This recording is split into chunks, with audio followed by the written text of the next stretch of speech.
Hola, mi nombre es Toño Gastelum y soy socio de MEG International Council con oficinas en San Diego y Houston.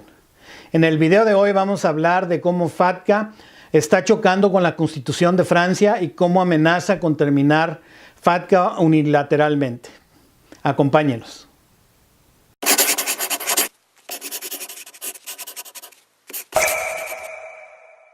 El día de ayer, un medio de comunicación dio a conocer la noticia del reporte de un grupo parlamentario y multipartidario en Francia, en el cual se recomienda la terminación del acuerdo FATCA con Estados Unidos si este último no acude a la mesa de negociaciones para evitar la doble imposición fiscal en la que se encuentran actualmente los ciudadanos francoamericanos, es decir, los ciudadanos franceses que tienen doble nacionalidad con Estados Unidos y que la han adquirido muchas veces por azares del destino o por accidente, ¿no? El reporte, que fue dictado por un diputado del mismo partido político que el presidente Macron, recomienda que la aplicación del acuerdo FATCA se limite a un grupo de personas con ingreso o monto de riqueza no especificado y que las leyes fiscales de ambos países se ordenen de tal forma para evitar la doble imposición fiscal que recae sobre estos individuos. También, de acuerdo a otro medio de comunicación, el reporte también está recomendando que en caso de que las negociaciones llegaren a fracasar o que Estados Unidos no acuda a tales, se debe prever la posibilidad del retiro unilateral del acuerdo de FATCA por parte de Francia y restringir la transferencia de información. Por otra parte, el propio reporte también recomienda cabildear en favor de la asociación llamada Americanos por Accidente, la cual representa personas que fueron nacidos en Estados Unidos o tienen padres americanos y por ende se encuentran comprendidos dentro del acuerdo de FATCA, aun y cuando algunos de ellos ni siquiera saben que son considerados como ciudadanos americanos para efectos fiscales. Asimismo, los partidos políticos en Francia han hecho un llamado a los reguladores franceses para que recuerden a los bancos de ese país que no pueden discriminar en contra de sus clientes en base a su nacionalidad o por tener nexos con los Estados Unidos. Esto es debido a que las complicaciones y costos de implementar el acuerdo FATCA son muchas veces altos y han hecho que dichas instituciones prefieran no prestar servicios bancarios a ciudadanos americanos o a personas con cualquier nexo con Estados Unidos. Entonces, todas estas gentes que tienen doble nacionalidad, que viven en Francia o que viven en Europa y que de alguna manera tienen nexos con Estados Unidos, pues, pero que a pesar de ellos o nunca han regresado a Estados Unidos o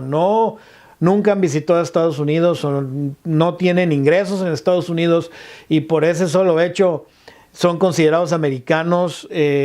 o tienen obligaciones fiscales con Estados Unidos, los bancos europeos les están cerrando las puertas, les están cerrando las cuentas, no pueden tener una vida normal porque no tienen chequera, no tienen tarjetas de crédito, etcétera, ¿no? Entonces de ahí que probablemente de ahí ese es el origen y la razón de tal urgencia o de tal llamado a los reguladores franceses, ¿no? También, de acuerdo a la Federación Bancaria Europea, existen algunos 300,000 americanos por accidente en Europa que pudieran estar o ya hayan sido afectados por los acuerdos de FATCA.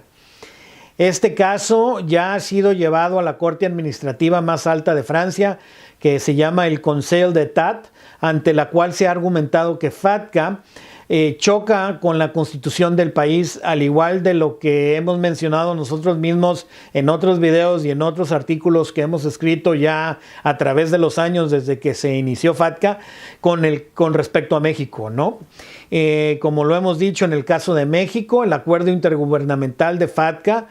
padece de dos defectos principalmente. Primero, el acuerdo fue firmado por el subsecretario de Hacienda en sustitución del secretario sin tener facultades para hacerlo, aunque a la fecha se han modificado la ley y el reglamento interno de la Secretaría de Hacienda para agregar esas facultades a la subsecretaría, las cuales pretende aplicar retroactivamente, porque nunca más se ha vuelto a mencionar nada al respecto, ¿no? Simplemente hacen como que esto nunca pasó, como ya se modificó el reglamento dándole al subsecretario las facultades que no tenía, Bueno, pues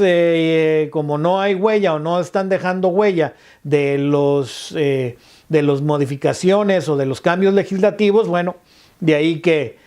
quieren hacer perdedizo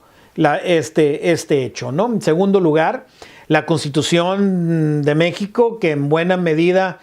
deriva de las libertades e ideales concebidos por primera vez en la Constitución francesa de 1791, a pesar de que la propia Constitución de Cádiz de 1812 es la fuente directa de todas las versiones de la Constitución mexicana que ha habido. Esta requiere forzosamente se sigan ciertos formalismos muy específicos para que la autoridad pueda actuar en contra de un ciudadano mexicano. Es decir, por ejemplo, el artículo 14 y 16, los artículos 14 y 16 constitucional requieren que la autoridad puede actuar siempre y cuando funde y motive la causa de proceder, ¿no? Entonces, este acuerdo automático no necesariamente empata bien con la disposición constitucional. En este caso, para que la autoridad pueda actuar en contra de un ciudadano mexicano, o bien pueda solicitar, obtener y utilizar información de terceros, en este caso serían los Estados Unidos, en un proceso legal en contra de cualquier mexicano, pues deberá contar con una orden judicial. Sin embargo, también, igual que en Francia, al igual que en México, en Francia el Consejo de Estado no ha tomado tampoco ninguna decisión. Vamos a seguir al pendiente del desenvolvimiento de esta nota, la cual sin duda traerá como consecuencia bastante interés, no solo para Francia, sino para el resto del mundo, y sobre todo en el caso de México, pues va a ser importante cuando la Secretaría de Hacienda quiera en un momento dado actuar en contra de algún ciudadano por información recibida automáticamente de Estados Unidos, ¿no? Entonces ahí es donde entrará a prueba las instituciones mexicanas, el Estado de Derecho y la constitucionalidad, ¿no? Bueno, entonces esperemos que esta pequeña nota haya sido de interés para ustedes y que nos acompañen en el próximo video.